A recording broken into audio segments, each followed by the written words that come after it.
Bonjour à toutes et à tous. On est ici pour présenter une proposition de résolution transpartisane, puisqu'elle est signée par des députés communistes, écologistes et socialistes, pour ce qu'on appelle la levée du secret défense sur l'assassinat de 3 militantes kurdes à Paris en janvier 2013, il y a plus de 10 ans maintenant.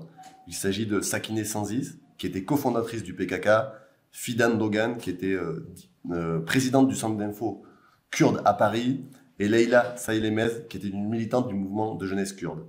Il y a plus de 10 ans, à Paris, la communauté kurde a été frappée par ce triple assassinat. Et à l'époque, il y avait un rapport du ministère de l'Intérieur qui mettait en lumière les ingérences étrangères et notamment le fait que des services secrets d'autres pays aient pu commanditer cet assassinat. Il y a quelques mois, la communauté kurde a à nouveau été frappée au cœur de Paris par à nouveau un triple assassinat. Depuis des années, les familles des victimes, les militantes et les militants kurdes se mobilisent pour qu'il y ait un lever du secret défense et qu'un procès puisse se tenir pour mettre en lumière la responsabilité de l'État turc dans cet assassinat. Est-ce que le chauffeur d'une des militantes qui a réalisé cet assassinat a agi de son propre chef ou est-ce qu'il a reçu des instructions de l'étranger, d'un autre gouvernement, d'autres services secrets? Les militantes et les militants kurdes qui sont menacés partout dans le monde pour leur combat pour les droits humains, pour leur combat pour leur modèle de société, doivent être aujourd'hui protégés en France. Et cette question, c'est une question d'humanité, de justice et de vérité. Et aujourd'hui, il faut qu'on passe de la parole aux actes. À l'époque, le gouvernement français a dit qu'il s'engageait à tout faire pour mettre en lumière les responsabilités et les responsables. Force est de constater que Manuel Valls, ministre de l'Intérieur à l'époque, avait œuvré pour bloquer et verrouiller ce dossier-là.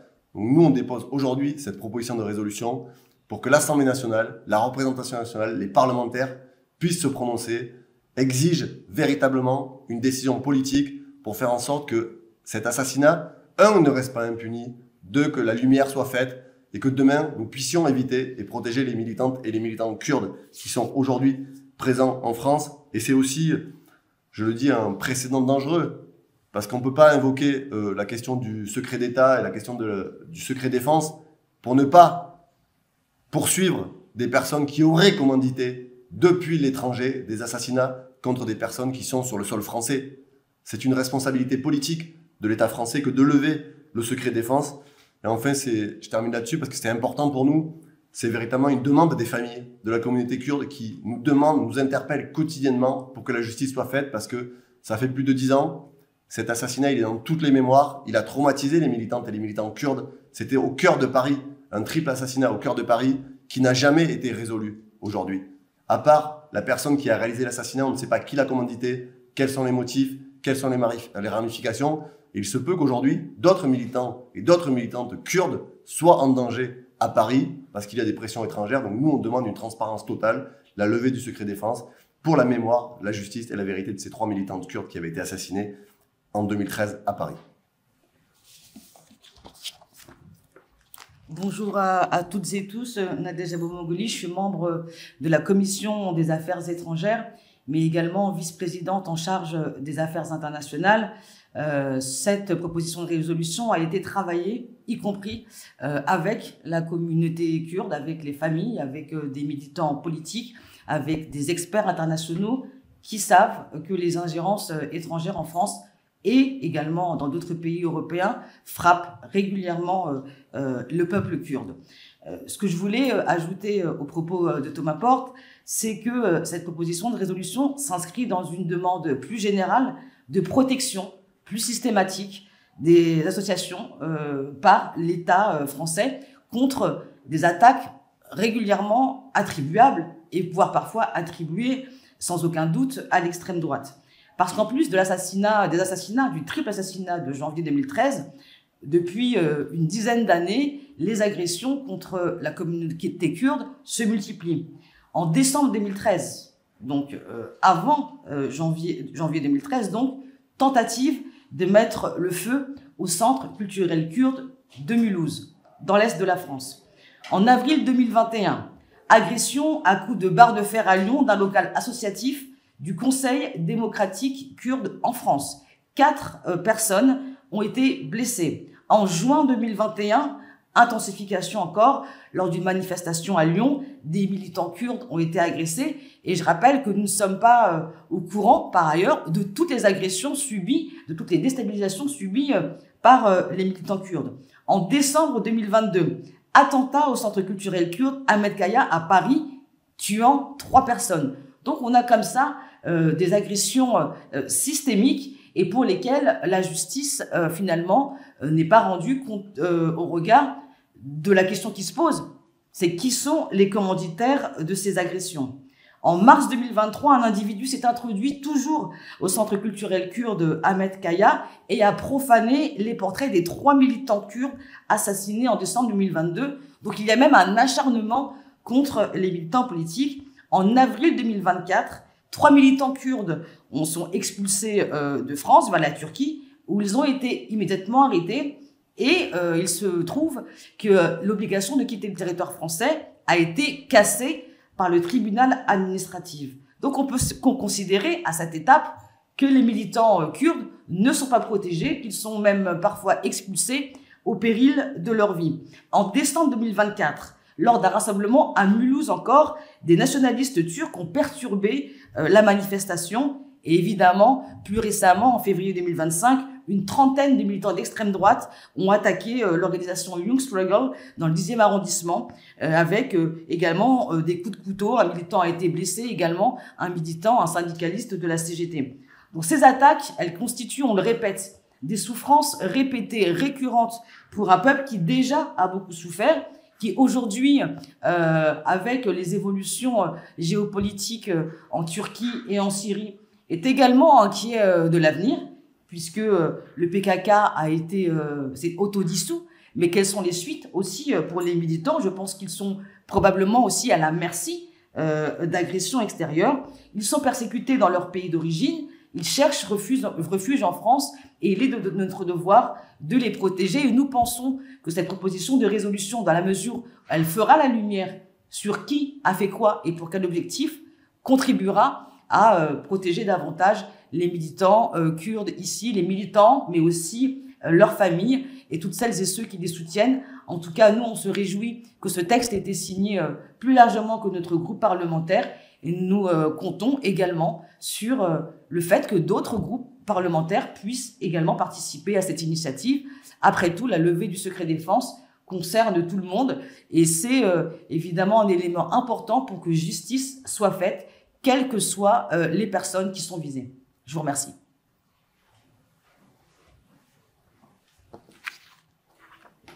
Bonjour à toutes et à tous.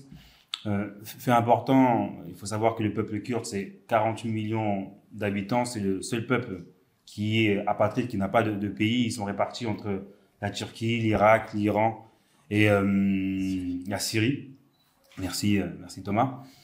Et que, comme l'a rappelé Nadège, la France ne peut pas être un théâtre d'exaction, d'exécution ou de persécution des militants kurdes. Et malheureusement, Paris l'a été, d'autres villes de France comme Mulhouse ou même à Marseille, et sans réponse. Pourtant, en 2013, dans cette rue, dans le 10e arrondissement, il y a des caméras. Pour éviter toute spéculation, il faut que le secret défense soit levé, pour qu'on puisse avoir des réponses concrètes et pour savoir ce qu'il s'est passé. Parce que ces personnes ont besoin de pouvoir militer en toute sécurité, mais on doit aussi s'interroger sur ce silence, cette complaisance aussi de la France. Et le PKK s'est autodissous et aucune annonce du gouvernement. Alors que nous avons quand même cette responsabilité d'être garant des minorités. Récemment, le président Emmanuel Macron a reçu le nouveau président de Syrie, qui a été mis en place après différentes actions qui sont à déplorer, différents crimes, et qui ont été répétés encore ces dernières semaines. Il a été jugé par différents pays de lever des sanctions qui étaient en place contre la Syrie, mais encore une fois, sans prendre en compte les minorités existantes sur ce territoire. Je parle des Kurdes, des Alaouites ou même des minorités assyro-chaldéennes. Et à chaque fois, ce même mécanisme qui se répète. Ne pas agir, laisser faire. Les Kurdes, encore une fois, ont été les premiers et les seuls à combattre Daesh avec force et courage. Il y avait des femmes militantes sur le terrain, dans l'armée kurde, des hommes aussi, avec bravoure et qui se sont battus. Et ensuite, à la suite de la fin du régime de Daesh et de ses persécutions dans la région, ils se sont vus abandonnés. Et leurs différentes manifestations en Europe réprimées. Avec, s'en est suivi, des exactions. Et ces exactions-là, elles ont pour but de décourager la communauté kurde dans ses revendications, qui vont dans le bon sens. Ils sont à chaque fois à la recherche de la paix. Öcalan a été nommé négociateur, et on attend, nous, d'avoir le retour de l'exécutif turc pour savoir si Öcalan pourra être, du coup, nommé négociateur et avoir, lui, sa peine allégée, car il est enfermé. Le peuple kurde a toujours recherché la paix, que ce soit en Irak, en Syrie, en Turquie ou en Iran, là où il se trouve. Et nous devons, nous, la France et la communauté internationale, être garants des minorités qui sont en difficulté et qui recherchent la paix, encore une fois. J'aimerais le souligner que cette auto-dissolution a pour but de trouver une issue favorable face à tant de souffrances.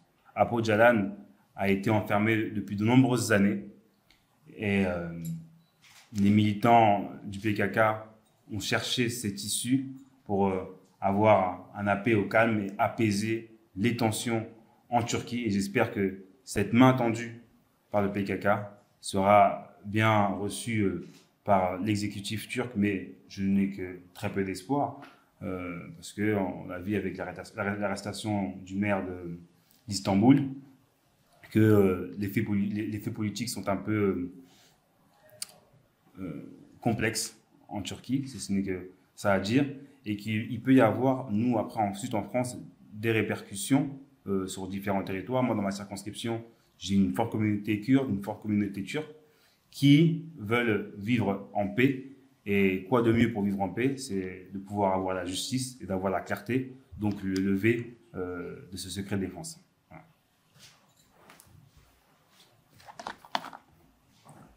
Juste pour terminer, je voudrais dire que le gouvernement français ne peut pas demander et saluer, comme l'a dit Carlos, le combat des Kurdes en première ligne contre Daesh. J'étais il y a quelques semaines à Kobané, où j'ai pu visiter ce qu'on appelle le cimetière des martyrs, des jeunes femmes, majoritairement des jeunes hommes kurdes tombés en première ligne contre Daesh, et après ne pas s'engager ici pour que les militantes et les militants kurdes et leurs familles soient protégés. Les Kurdes ne peuvent pas être assassinés en première ligne face à Daesh et être victimes de crimes et d'attentats terroristes en France. Ce n'est pas acceptable, et aujourd'hui c'est pour ça que cette résolution elle est extrêmement importante. Elle s'inscrit dans un contexte politique très particulier avec l'autodissolution du PKK, l'amorce de négociations et la volonté pour des Kurdes persécutés partout dans le monde depuis des années d'enfin pouvoir vivre dignement, d'être respectés, d'avoir un droit à l'autodétermination. Donc cette résolution elle s'inscrit dans ce contexte-là et elle positionne aussi la France comme un acteur majeur de la situation, et Emmanuel Macron, comme sur beaucoup de sujets, doit sortir des paroles et passer aux actes concrets. Et cette proposition de résolution, c'est aussi une réponse à la demande de la communauté kurde et un signal envoyé pour dire que la France sera toujours une terre d'accueil pour les Kurdes, ils seront toujours protégés, ils seront les bienvenus ici, et la justice doit être de leur côté. Merci.